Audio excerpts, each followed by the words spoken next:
leitura é do livro Fonte Viva, de Chico Xavier. A oração do justo. Considerando as ondas do desejo em sua força vital, todo impulso e todo anseio constituem também orações que partem da natureza. O verme que se arrasta com dificuldade, no fundo está rogando recursos de locomoção mais fácil. A loba, acariciando o filhotinho, no imo do ser permanece implorando lições de amor, que lhe modifiquem a expressão selvagem. O homem primitivo, adorando o trovão, nos recessos da alma, pede explicações da divinidade, de maneira a educar os impulsos de fé. Todas as necessidades do mundo, traduzidas no esforço dos seres viventes, valem por súplicas das criaturas ao Criador e Pai. Por isso mesmo, se o desejo do homem bom é uma prece, o propósito do homem mau, o desequilíbrio, é também uma rogativa. Ainda que, porém, temos a lei da densidade específica. Atira uma pedra ao vizinho, o projétil será imediatamente atraído para baixo. Deixa cair algumas gotas de perfume sobre a fonte de teu irmão e o aroma se espalhará na atmosfera. Liberta uma serpente e ela procurará uma toca. Solta uma andorinha e ela buscará a altura. Minerais, vegetais, animais e almas humanas estão pedindo habitualmente. A providência divina, por meio da natureza, vive sempre respondendo. Há processos de solução demorada e respostas que levam séculos para descerem dos céus à terra. Mas de todas as orações que se elevam para o alto, o apóstolo destaca a do homem justo como revestido de intenso poder. É que a consciência reta, no ajustamento à lei, já conquistou amizades, intercessões numerosas. Quem ajunta amigos, amontoa amor. Quem amontoa amor, acumula poder. Aprende assim a agir com justiça e bondade, e teus rolos subirão sem estragos, amparados pelos veículos da simpatia e da gratidão. Porque o justo, em verdade, onde estiver, é sempre um cooperador de Deus. Que assim seja. Sim.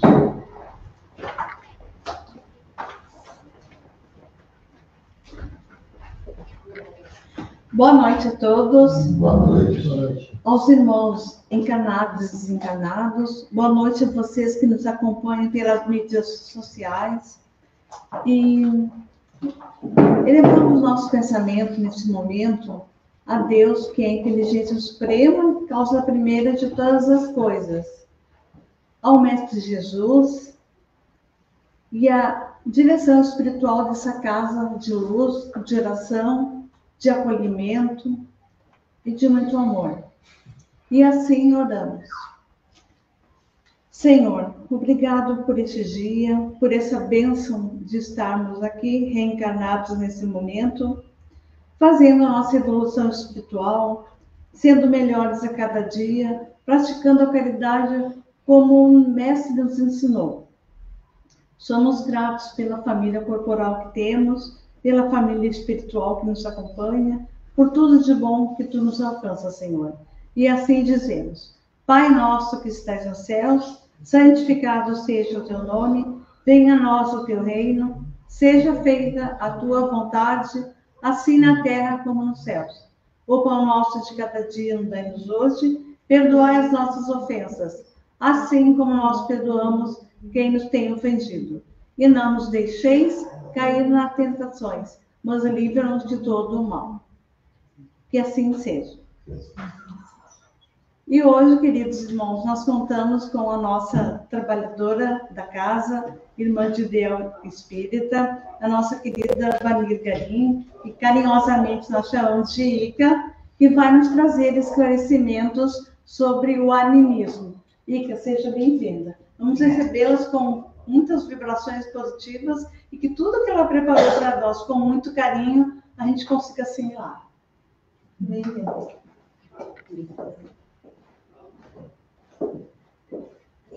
Uma boa noite a todos, também os que nos assistem pelas redes sociais, minha boa noite. Então, hoje nós vamos falar um pouco, de maneira simples, sobre dois assuntos muito presentes na prática espírita: mediunidade e animismo. Muitas vezes ouvimos essas palavras, mas nem sempre compreendemos o significado delas. Mediunidade é uma faculdade humana. Não é privilégio, não é dom, é uma faculdade natural. Segundo Kardec, todos somos médiuns. Todos. Porque a gente tem a ideia de que médium é só os espíritas.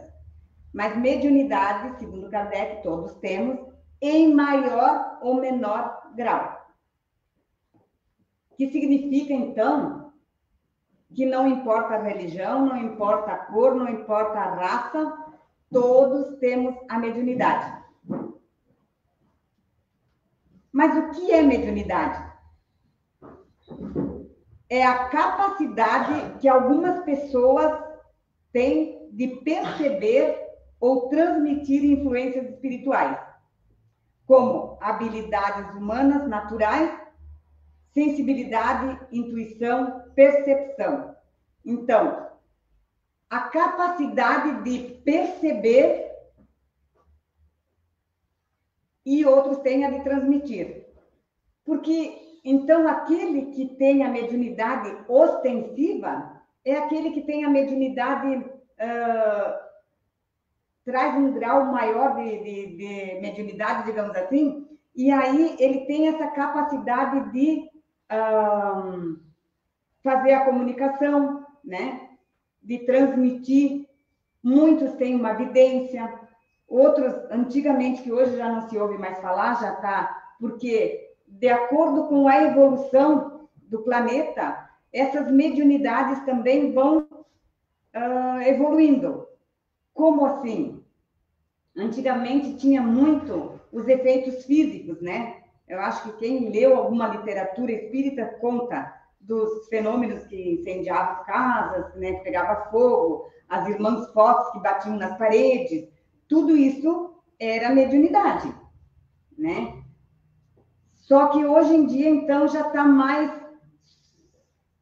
digamos, mais sublime, mais sutil. Então, hoje a mediunidade já está mais perceptível por mais pessoas, porque as pessoas estão mais despertas também. Então, vai chegar um tempo que a mediunidade não vamos precisar mais de salas mediúnicas onde a gente tem que atender a espiritualidade, né? Ou tem que fazer essa comunicação. Mas, porque nós vamos ter a capacidade, então, de olhar um para o outro e saber o que o outro precisa, ou o que o outro quer. Então, mas isso vai de acordo com a evolução do planeta.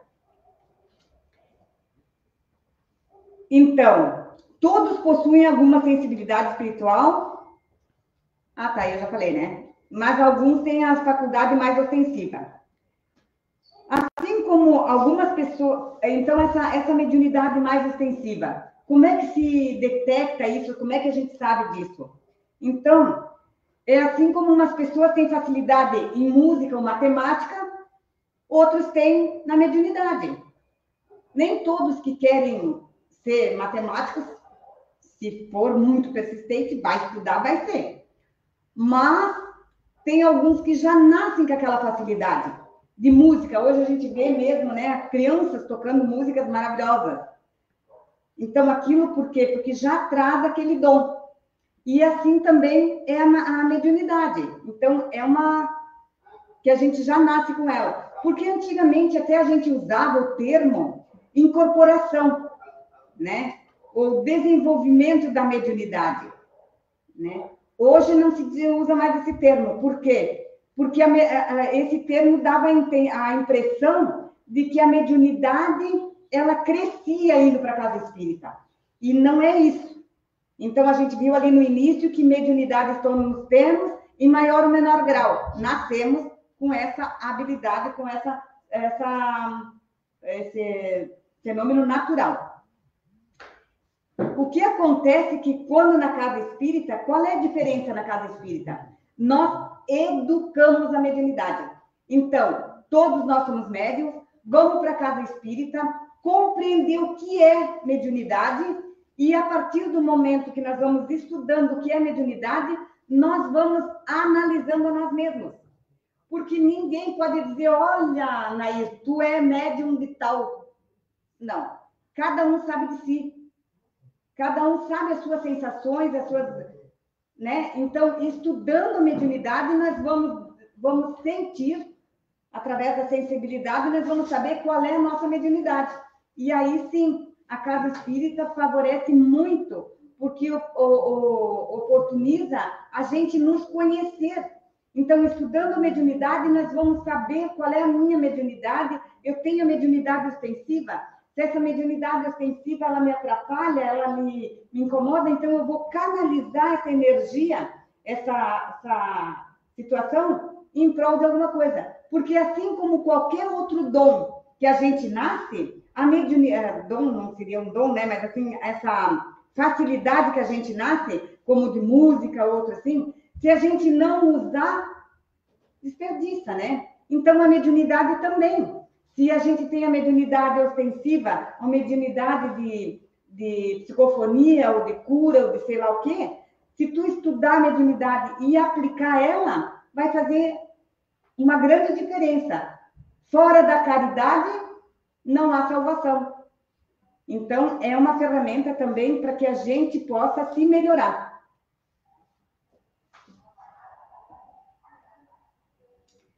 Para que serve a mediunidade? Para consolo, esclarecimento e caridade. Mediunidade não existe para curiosidade, vaidade ou espetáculo. Como a mediunidade funciona? Ela funciona de mente a mente.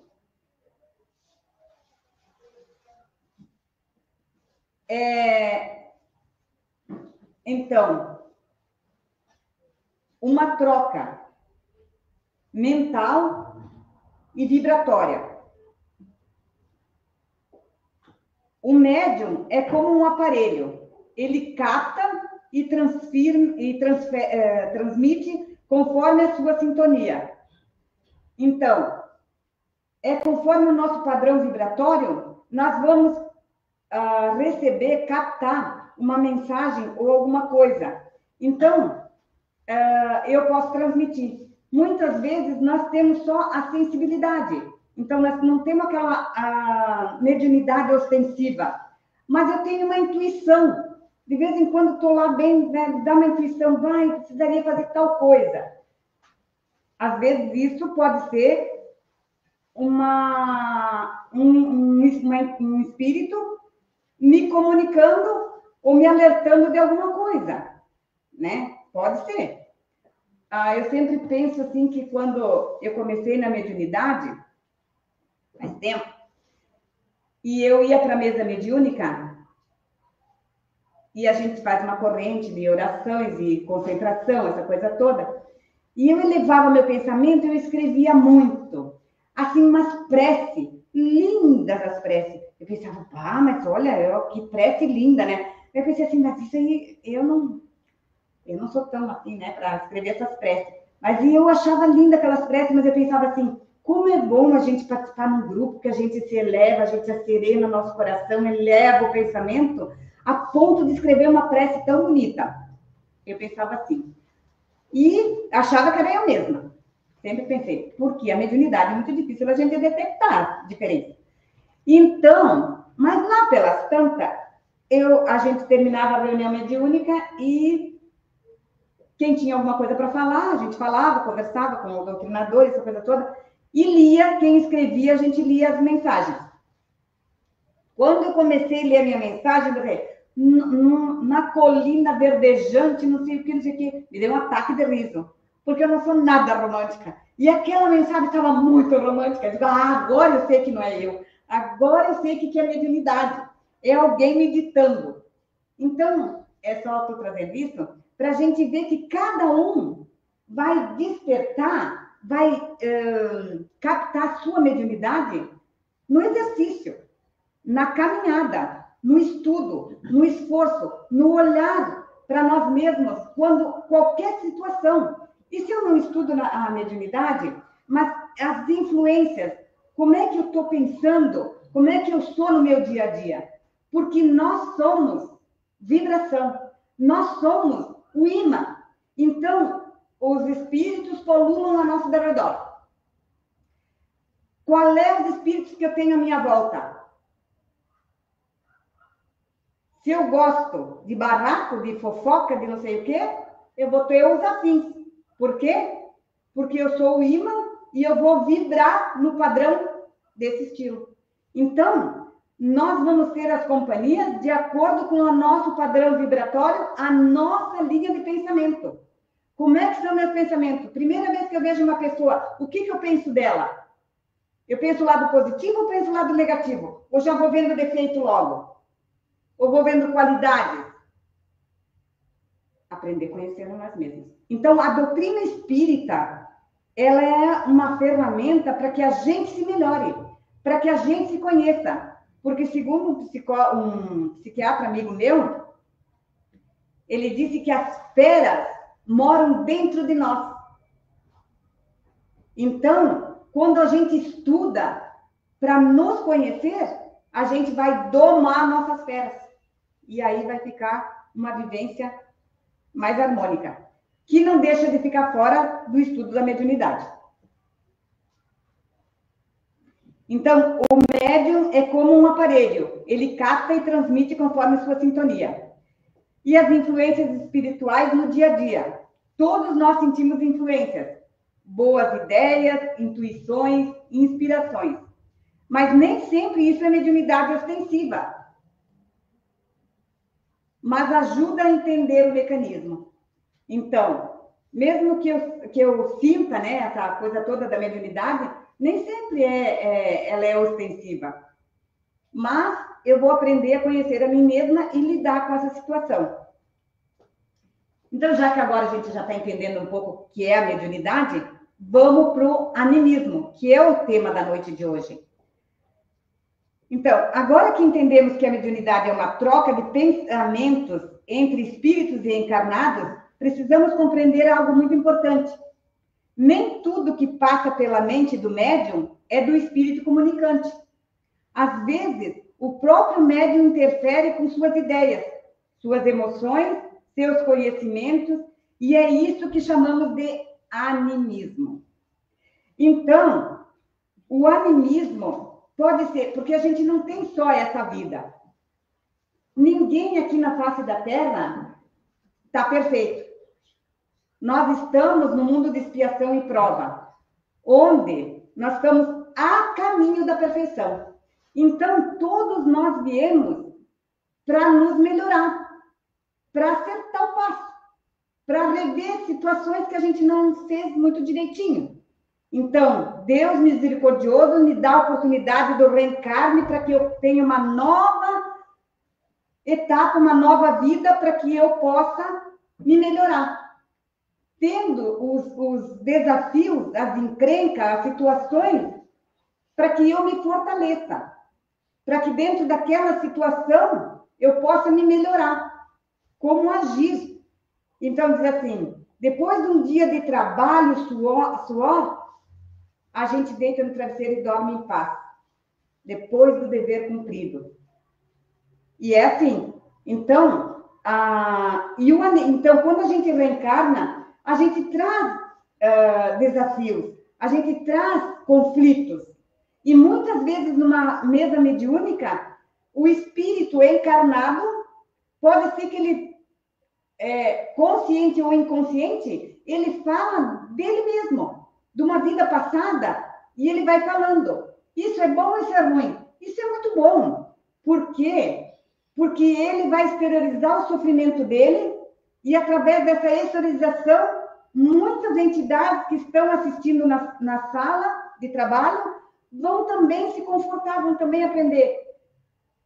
Ninguém que conta uma situação, um desabafo, faz um atendimento fraterno, às vezes, muitas vezes, assim, muito obrigado por me atender, por essa coisa toda. Não, a gente que agradece, porque quem escuta, aprende, sabe das coisas. Numa sala mediúnica, a mesma coisa. Quando um espírito vem sofredor, que dá comunicação, todos aprendemos. E quem é o primeiro a aprender? Aquele que está falando. É o mais pertinho, né? É o do ouvido. Então, aquele é o mais necessitado. Quando me deram esse tema de animismo, eu digo, meu Deus, vou estudar bastante, porque ele é um tema mais... Porque até pouco tempo, assim, a gente ouvia falar muito que o animismo era ruim, era um erro. E não. O animismo é quando o próprio médium, consciente ou inconsciente, mistura suas ideias, sentimento ou lembranças na comunicação espiritual. Não é fraude, não é fingimento, é natural. Porque o médium é um filtro. E por que isso acontece? Porque o médium não desaparece durante a comunicação. Ele usa sua mente, seu vocabulário, sua imagem e suas experiências. O espírito comunicante precisa usar os recursos mentais do médium. Então, imagina, não tem comunicação sem animismo. Quando se começa numa mesa mediúnica, como eu falei lá atrás, que eu achava que aquelas orações que eu escrevia lá, né, não era minha, então diz Divaldo Pereira Franco que 90% é animismo e 10% é espiritual. Aí, com a trajetória do estudo, da conscientização, de nós olhando para nós mesmos, nós vamos nos detectando, assim como eu detectei a mensagem, aquela da colina verdejante lá, que não era minha. Aquilo eu tinha certeza que não era meu. Assim, no desenvolver, no caminhar, nós vamos sabendo o que é nosso e o que não é nosso. E isso é grandioso, porque isso faz com que a gente entre em contato com nós mesmos. Nós prestamos atenção. É uma necessidade nesse trabalho mediúnico. E então, como é que é como, por exemplo, pode ser o melhor músico do mundo, flautista. Se ele não tiver uma flauta bem afiada, em condizente, ele não vai tocar música de acordo como ele sabe. Então, ele precisa de um instrumento bem afinado, para que tudo entre em harmonia. Assim, o médium tem que estudar, praticar, para poder o espírito ter essa condição de transmitir a mensagem. Olha como é bastante, né, estudo, bastante compreensão para que a gente olhe para a gente mesmo. E então, por que é animismo? Porque o espírito, o espírito comunicante, ele precisa da fala. Por exemplo, se ele quer transmitir uma mensagem de paz, de um jardim. Então, se eu conheço um jardim florido, essa coisa toda, a sintonia vibratória vai trazer aquela sensação de paz, de harmonia, daquele lago, daquela coisa. Se eu não conheço nada disso, e eu sou o espírito vai ter dificuldade em se comunicar, porque eu não tenho todas essas situações, né? Então, o animismo não é um erro, é parte natural da mediunidade. Não existe comunicação 100% pura. Sempre haverá um pouco do médium e um pouco do espírito. O importante é discernir, educar e equilibrar. Estudar muito. Então, como eu disse, né? É educar-nos, educar a nossa mediunidade. Nós temos um grupo de estudo da mediunidade na quarta-feira, né? E eu sempre digo, o que nós estamos fazendo aqui? Nos educando. Porque um médium educado, ele dá bom frutos. E é isso que nós precisamos, né? Estudar, para poder esclarecer, para poder consolar e fazer a nossa parte, a caridade. Então, mas é um esforço constante. O médium é como um copo com água. Se a água estiver limpa, a mensagem aparece clara. Se estiver agitada ou turva, pode distorcer, porque a gente não tem a visibilidade. Quando o médium projeta medos, crenças pessoais, expectativas,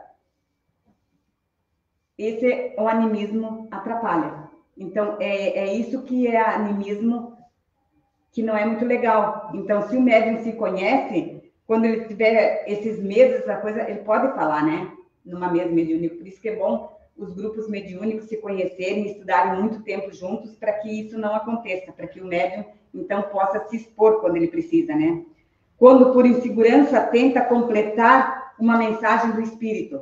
O espírito começa a sentir lá a mensagem do espírito. Mas aí ele acha que não está muito legal, coisa assim, ele fala dele mesmo. Mas isso consciente. Isso daí já é misticismo, né? Então é um animismo forçado, consciente, que disturba o trabalho. Quando impulsos emocionais substituem a tranquilidade necessária. Isso tudo atrapalha. Mas quando o animismo ajuda? Isso é importante e pouco falado. Em momentos de socorro espiritual, a própria alma do médium pode agir instintivamente para auxiliar. Em reuniões de assistência, às vezes o médium expressa as dores de seu próprio passado. Isso facilita resgates e harmonização do próprio médium, porque nós também somos necessitados. Não é porque eu participo de uma mesa mediúnica que eu estou... Não, é um trabalhinho a mais. É uma oportunidade que eu tenho de resgatar as minhas mazelas. Então, e nessa comunicação, a minha alma vai se harmonizar. Então, vai ajudar. Então, nesse caso, o animismo ajuda. O animismo pode servir como ponte emocional para espíritos em sofrimento. Nós somos espíritos, já vivemos outras vidas e trazemos conflitos. Então, às vezes o médium que está falando dele mesmo nem se dá conta. Ele vai falando e nem sabe que é o espírito dele mesmo que está falando. E muitas vezes é assim também. Então, e como estudar e educar a mediunidade para reduzir distorções? Evangelho no lar. Agora nós estamos toda semana com o Evangelho no lar. E nos domingos, o híbrido. Quem quiser assistir os evangelhos da nossa casa, nos domingos é aqui. Então, estão todos convidados. O autoconhecimento. Prece antes das reuniões. Não tem sala mediúnica que faça uma reunião mediúnica sem antes uma concentração e preces. Humildade e sinceridade diante do trabalho. Aceitar que ninguém é perfeito e tudo é aprendizado. Mediunidade e animismo não são mistérios, mas processos naturais. O estudo dá segurança e confiança. A luz espiritual se expressa melhor quando o coração está sereno. Quando o copo de água está limpo. E para isso é o nosso esforço no estudo, na dedicação, na nossa reforma íntima, que é o que a doutrina nos oferece, nos proporciona. Então, todo mundo convidado para estudar. E aí chegar ali para mais lá adiante nós estudar a mediunidade. É uma ferramenta muito legal para a gente se melhorar. Obrigada pela atenção. Uma boa noite a todos.